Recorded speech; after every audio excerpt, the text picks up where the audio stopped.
Hey everybody, Monique here. So this week I'm doing a solo podcast, taking a little bit of a break from bringing on guests because we're doing some rebranding, switching a few things up in the podcast that I'm really excited about. But um, I've been doing so much great work out there in the world and organizations with my one-on-one clients, and I'm seeing a pattern that's emerging that feels kind of similar to the time during the pandemic that I felt I needed to just come on here and talk a little bit about it, speak to employee engagement, our own individual engagement as leaders, and our well-being, how our well-being is being affected, even kind of some of the bigger shifts happening in astrology, which many of you know that I am an astrologer and I always bring that wisdom into, the work that I do as added information that can support us. And so today I want to leave you with 4 tips of ways to support yourself if you're one of those individuals who's also kind of feeling what I'm seeing. Okay. So let me start by saying that I want to talk about engagement and the numbers that have been reported most recently in the research shared with the world by Gallup. Gallup has done quite a bit of research, and one of their reports, which is called The State of the Global Workplace, and then another one very specific to women and women leaders. And if you're listening to me, it is probably about 95% positive. I'm 95% positive that you're probably a woman, a high achieving woman. The people who follow me typically are high achieving women, whether they work in an executive position in a corporation or they work for themselves and they're entrepreneurs or small business owners. So I'm speaking to you and perhaps to some of the individuals that work for you. So if you're a small business owner, this is also really important because your employees are probably feeling this as well. So let me talk about engagement. Okay, what we know. In 2024, the global percentage of engaged employees fell from 23% to 21%. Okay, so we had a 2% drop. And in most years, a little bit of a drop is not a big deal because the engagement numbers have kind of stayed the same, right? Only 3 out of 10 employees tend to be engaged.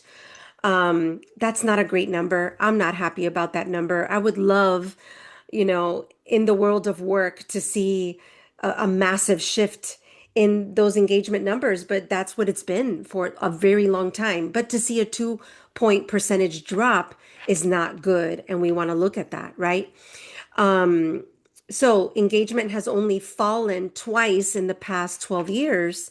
It happened in 2020, and many of you will not forget that year. That is the start of the pandemic. And in 2024, last year. Okay. So last year's 2 point drop in engagement was equal to the decline during the year of the COVID-19 lockdowns and shelter in place orders. Now, that year, I was invited to, create mindfulness workshops, leadership and well-being workshops for many organizations. We did it all by Zoom, right? Because the engagement was suffering. The stress and overwhelm was increasing in the workplace and also at home, right? We were feeling it everywhere. And I have been seeing a lot of the similar patterns of stress and overwhelm and disengagement because of the stress and overwhelm mostly, and not feeling completely supported if you're someone who works, in a small business or in a corporation. Okay. Now, a couple more statistics that I want to share with you before I share some easy tips, right? So the people that are mostly affected by this are managers. Okay, so if you're managing others, manager engagement fell from 30% to 27%. Okay. Um, and so we know that a lot of the work in engagement, not only in the manager engaging his or herself, but also the people who report to the manager. It's really important that managers receive a lot of support. Okay. So if you're a leader who has multiple managers beneath you, you want to pay attention to this. Managers need support.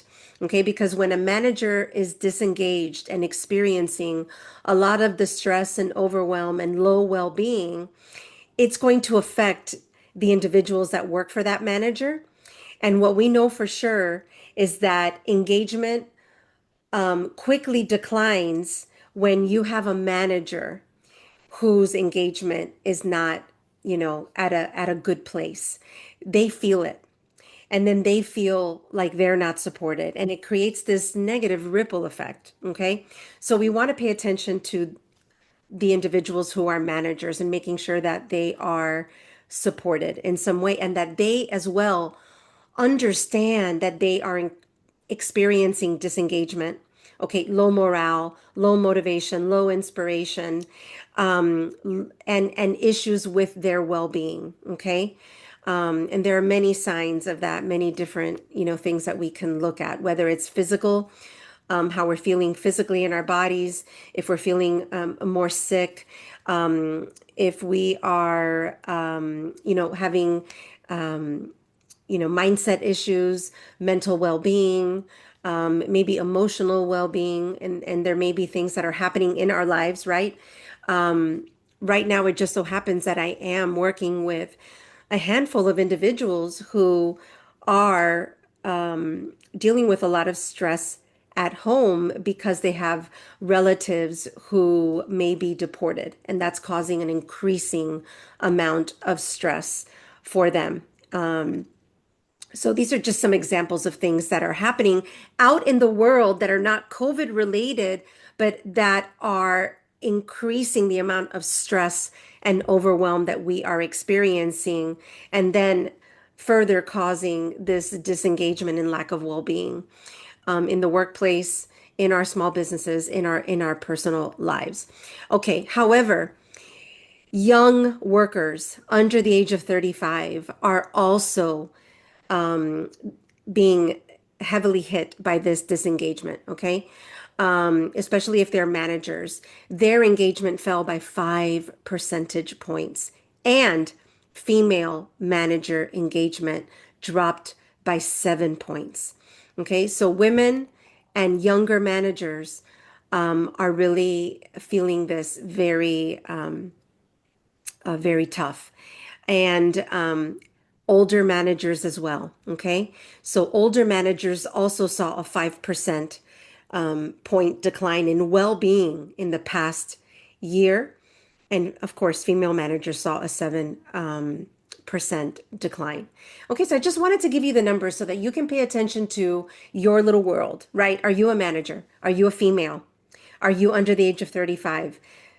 If you're feeling it, this is why. Okay, you're in that core group of individuals who are really experiencing this lack of engagement and decrease in well-being. Okay, so let's pause there.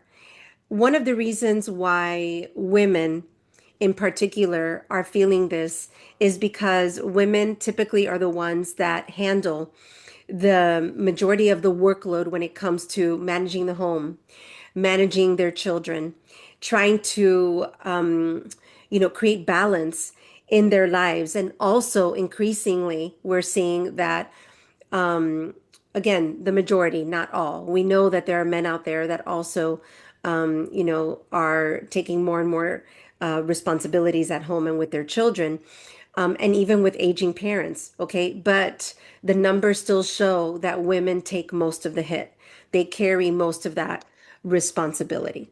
Okay. So I wanted to share those numbers with you because it's really important that if you are a leader in the workplace, you're leading a team, you're leading a company, you're a manager that has a team below you, you want to pay attention to your own engagement, and ask those questions and really do the reflection and be honest with yourself. Am I engaged? Am I enjoying my work? Am I feeling the purpose? Am I finding the purpose and the meaning in my work? Am I feeling okay? Do I feel okay in my body, in my mind, in my soul? And if not, you need to take personal responsibility to do something about it. Yes, we also want others to support us, but the first step is always with us, right? I'm a firm believer that we see and experience the majority of the change in our lives when we take personal responsibility and we look in the mirror and say, what am I doing about it? You're right. What am I doing about it? And how am I making these changes? You know, some of us are also in jobs that are more stressful than others. And so it just is par for the course, right? I am coaching some teams right now, and the individuals in these teams happen to be in highly stressful industries.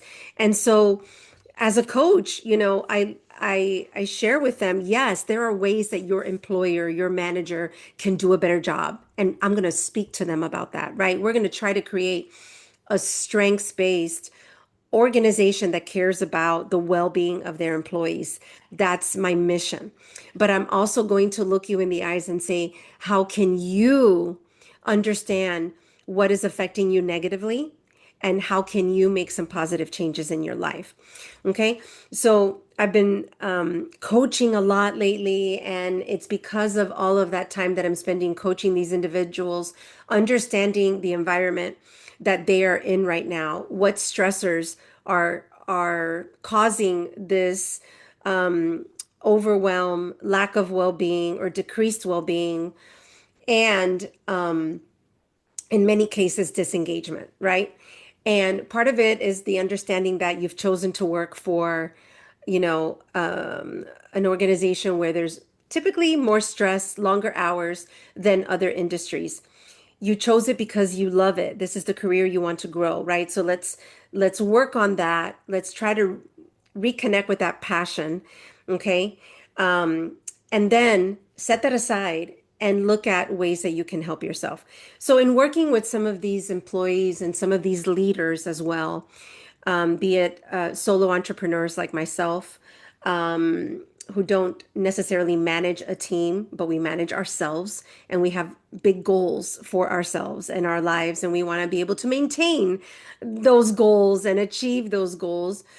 And also as a leader, even if you're managing a team, you still want to feel successful yourself as a leader. You want to see that growth and experience that growth and that well-being in your life.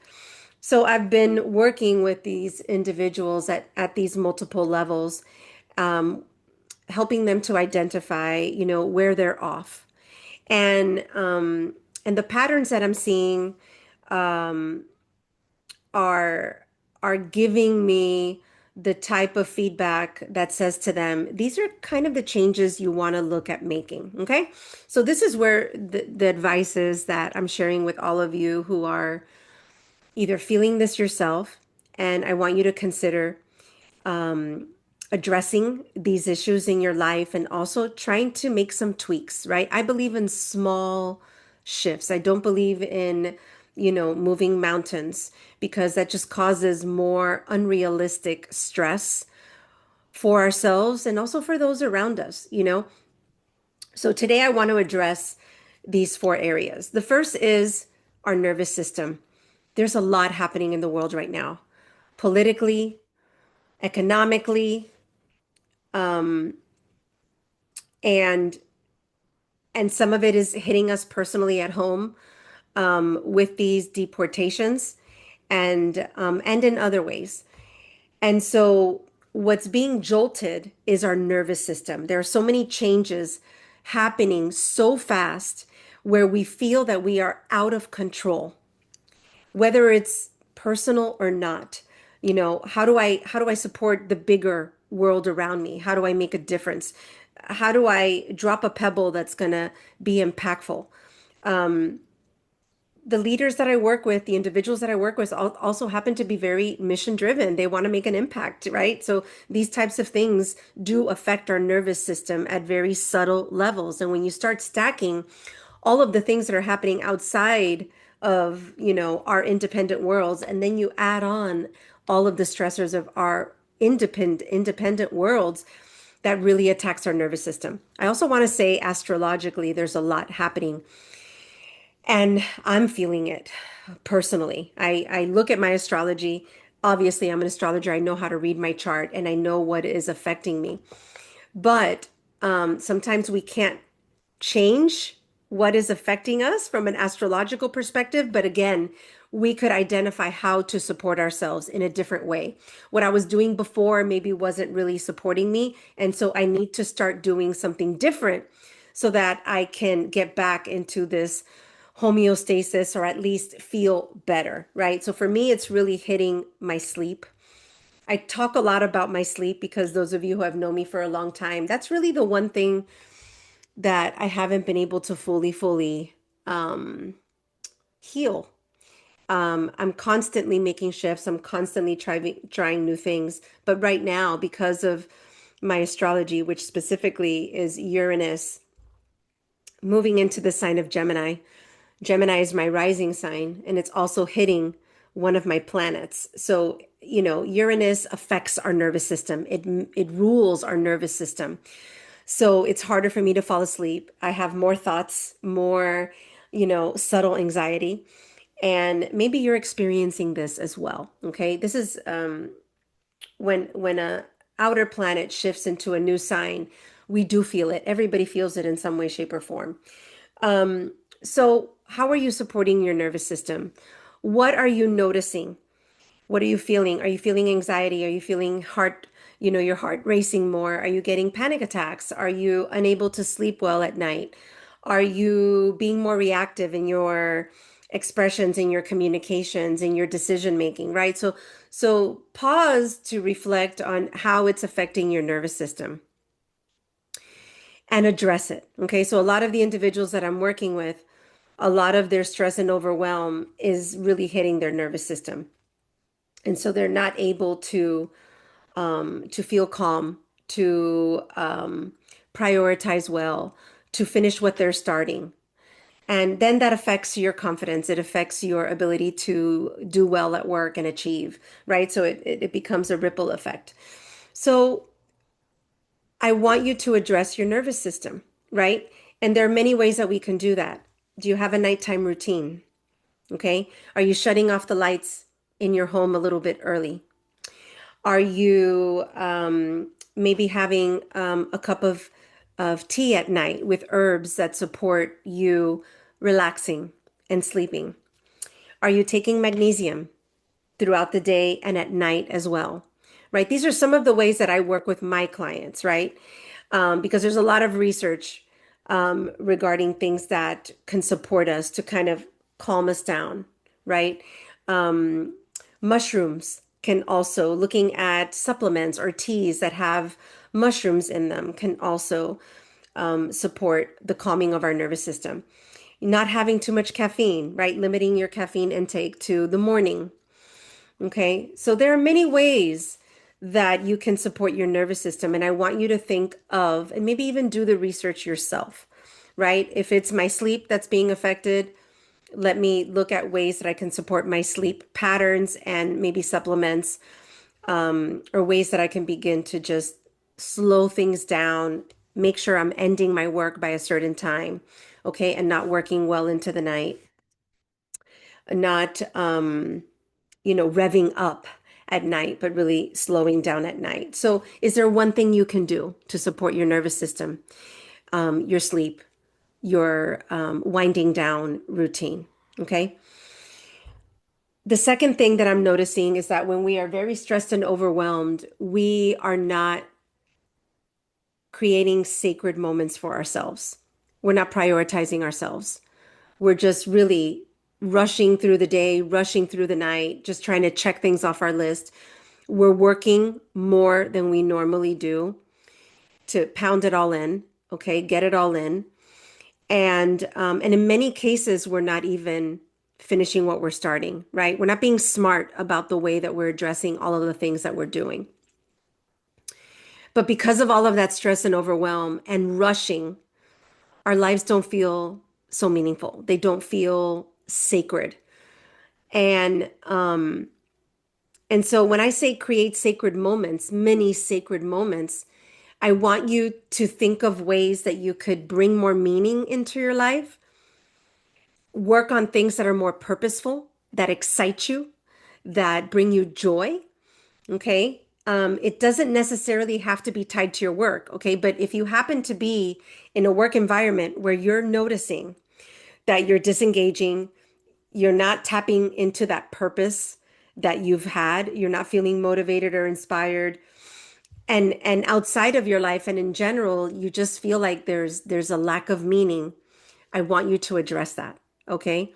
What connects you to your purpose? Are you clear about your purpose, right? So maybe you need to dive into that again. Do a refresh on what makes me happy, what brings me joy, what used to bring me joy. How did I used to tap into my purpose? Are those things that I'm no longer doing? Do I need to bring that back in, right? Do I need to go play tennis with a friend? Do I need to, wake up with the sunrise and meditate? I used to do it. I don't do it anymore. Do I need to go for a mindful walk? With one of my clients, there's so much stress and overwhelm and so many projects that she's working on that it's as simple as schedule, 4 5-minute breaks during your day. Okay. I'm not asking you necessarily to do less, but I'm asking you to prioritize yourself for 5 minutes 4 times a day. Go out and get some sun, right? Sun, we need the sun, right? The sun increases our well-being. It prevents us from getting sick. There's so much research on that, right? And just getting 15 minutes of sun a day, we're getting that red light that we need from the sun, okay? Infrared light that helps to relax us, helps us to energize ourselves, and it also keeps us from getting sick in multiple ways. Okay, so can you do that? Can you give yourself breaks during the day if you're not doing it? Can you get up and stretch? Can you take some deep breaths? Do that within your 5-minute breaks. Where do you need a sacred moment? Maybe that sacred moment is connecting with a book where you read something inspirational daily, okay? Or you listen to something that really just relaxes you and inspires you. There's so many different ways that we can bring these sacred moments into our lives. So I just want you to reflect on, do you have enough of them? Okay. Are you connecting with your partner, with your loved ones in the evening, right? And bringing that meaning into your life. Okay. So address your nervous system, bring some more sacred moments into your life. Then I want you to look at your systems and how you're organizing yourself. This is another one of those themes that is showing up for everybody that I'm working with. I am just overwhelmed. I feel like I'm so disorganized. I have no idea what I'm really doing. I feel like I'm lost. I feel like I have 20,000 things, but I'm not finishing any of them. Okay? And so we do need to focus on the systems that help us to stay organized and on top of our work so that we can still feel successful. We can still feel like we're achieving even in times of overwhelm, depression, lack of well-being. This really can help us. Okay. So look at your systems and how you're organized at home. Okay. Are those things that help you to feel like your home is in place, is healthy, is flowing? Are you doing those things? Or are you noticing that you're going to bed at night and the dishes are still dirty? You have piles of things all over the place, right? Try to address those things, delegate in your home so that you're not doing it all yourself. Sometimes it's just one thing that you need to do that helps you feel like I've got control, right? For me, it happens to be that I want the kitchen clean when I go to bed, and I need to make my bed in the morning so that I feel like I'm not seeing a mess. Okay. So those little simple things really help me. Okay. And also just taking the time to water my plants because it gets me out in nature, it gets me into the sunlight. It's kind of like a combination of a sacred moment and feeling like I'm doing things in my home that keep me grounded. Okay. At work, it's how do I get started each day? How do I finish each day? Am I finishing with my desk completely a disaster? Am I starting without a list, without knowing what my priorities are? Right? With a lot of my clients lately, we've been focusing on what I call the getting things done system, the GTD system. Let me get everything out of my head, right? Let me make one list of all of the things that are in my head that I know I need to do. Let me look at that list and bring over the three most important things that I know I need to do because there's a deadline, because my boss, tells me that I have to get it done, or because I'm an entrepreneur and I know that if I don't get this thing done, I'm not going to feel successful and I'm not going to be able to grow my business in a certain way. Okay. Or launch a product or launch uh, a project that I've been working on. Okay. So what are those crucial projects that need to get done? Right. And I'm noticing that many of the individuals I'm working with, they're working on so many multiple things that they're not able to move anything forward, right? So let's look at that entire list of things that need to get done. Move over the one, two, three things that are the most important, that are going to help you feel accomplished, and you can check them off your list, okay? And then start with the first thing, right? Start with the first thing and give yourself at least 20 minutes of focused energy, okay, to get it done or move it forward in a massive way where you can take a deep breath and go, wow, I did something that, you know, I needed to get done and that makes me feel successful. Move it over to the I got it done pile. Focus on the next, then take a break. Go take that 5-minute break. Celebrate it, okay? Then come back and focus on the second thing. Focus, focus, focus, right? So hone in, do it in chunks. Don't look at your emails as they show up. While you're focusing, don't look at any communication. Believe me, if someone needs to find you, they will. If they send you an email and you don't respond to it, they'll call you, they'll text you, and they'll say, I need you now. Okay, and then you can focus. But if you live your life in a way where everything is an emergency, and I'm constantly trying to respond to people so that I feel like I'm not getting overwhelmed by all that communication, all you're doing is responding all day long. You're not completing things. Okay. So, can you create a system? Can you tweak your system so that you are getting everything out of your head, which creates a lot of overwhelm for us and lack of organization, and then move things over and prioritize them and then focus on them and minimize your distractions? By doing those three things, you're creating a system that's going to support you day to day in these moments of overwhelm. There's a lot more that you can do with this system, okay? But start there. What about your system is not working? Okay. Calendaring is something that helps me, right? So I not only prioritize, but I take those priorities and I put them in my calendar during a specific period of time so that I know that I'm treating that to do as a client, as a timed client, right? So you have to make them that important. Okay. Now, things do show up that we have to address, and it's life, right? So we just have to deal with those things that sometimes will want to take us off track. There are other ways of dealing with those things, right? Like stopping, pausing, and saying, is this really an emergency right now? Or asking, okay, so if you're speaking to your supervisor, these are the priorities that you said you wanted me to focus on. Now this is coming up as a priority. Do I replace it with this priority? Or can I wait until I'm finished with these things, right? Is there a deadline, right? So ask more questions to support you in understanding truly what your priorities are, right? And then you can do this for yourself if you're a solopreneur. Sometimes we create emergencies where there should not be any. Okay. And then, so that's number 3, right? So nervous system, sacred moments, and systems and organization. And then number four, communication and connection. I'm noticing that people are so focused on the things that they have to get done that they're not connecting with others and they are not communicating. They're just trying to do it all themselves. They're putting all this weight on their shoulders, right? And so we need to learn how to communicate, especially if you work with teams, especially if you're in an organization. Okay. Many of the individuals that I'm working with, I'm noticing are just trying to like, well, it's going to be faster if I do it myself.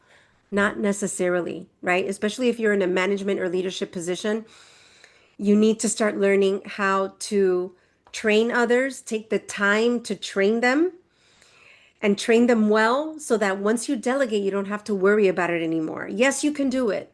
You can be the one to do it. You can warrior through it. You've done it a million times. You're good at it. The best leaders create other leaders, okay? So we can't have our hands in every single pot. So we need to communicate with others. We need to delegate with others. And part of that communication is sharing when you're overwhelmed and you can't seem to find the solution, okay? And ask for support and ask for what we need. Being able to clearly communicate, this is how I feel. This is what the outcome is of how I feel. And this is what I need. Okay. We need to really stop struggling with communication and feel like I don't want to bother that person. I don't want to hurt that person. I don't want to endanger my job or my position. No, we need to build community around us and share how we're feeling, how we're doing, and ask for support. Okay. This is how I work my best. And this is what I need from you in order for me to be at my best. Okay. And then connect. Don't go at it alone. A big portion of well-being research that just came out recently is that we are feeling so alone, and that is causing a lot of our depression, lack of well-being, and something as simple as having a meal with someone, multiple times a week, not eating alone, really shifts that sense of well-being. And so if you're not having lunch with others, if you're not taking breaks and, connecting with others, giving someone a call and asking how they're doing, right? This is another way to really support yourself right now, and build those support networks and tribes that help you. Okay. And so communicate and connect. So those are my four tips for today based on what I'm seeing that's very similar to 2020, and seeing that these tips are really supporting people in making immediate shifts where they're feeling the difference and seeing the difference and beginning to recognize that they do have control and they do have the individual ability to make small changes that help them. Okay. And then we also want to bring others in and ask others for support as well. So I hope that this was helpful. Let me know how you're feeling. Let me know, are you experiencing this disengagement, lack of motivation, lack of well-being? In what area of your life are you feeling it? Which of these areas do you feel you need to prioritize? And what are you going to do? What's that small shift that you are going to take responsibility for and make that change in your life? So thank you for listening today. Thank you for commenting, engaging with me, whether here on the podcast or on Instagram. I am Monique Renee with dots in between. That's where you will find me. And if I can support you in any other way, if you're curious about your astrology and want to see, how this is affecting you, what areas of life, are affecting you and why they are affecting you right now, what to do about it, reach out to me. I would love to support you further. Have a wonderful day and make sure to share this podcast and please give us a 5-star rating if you enjoy the Fierce and Flowing podcast. Thank you, everybody. I will see you soon. Bye bye.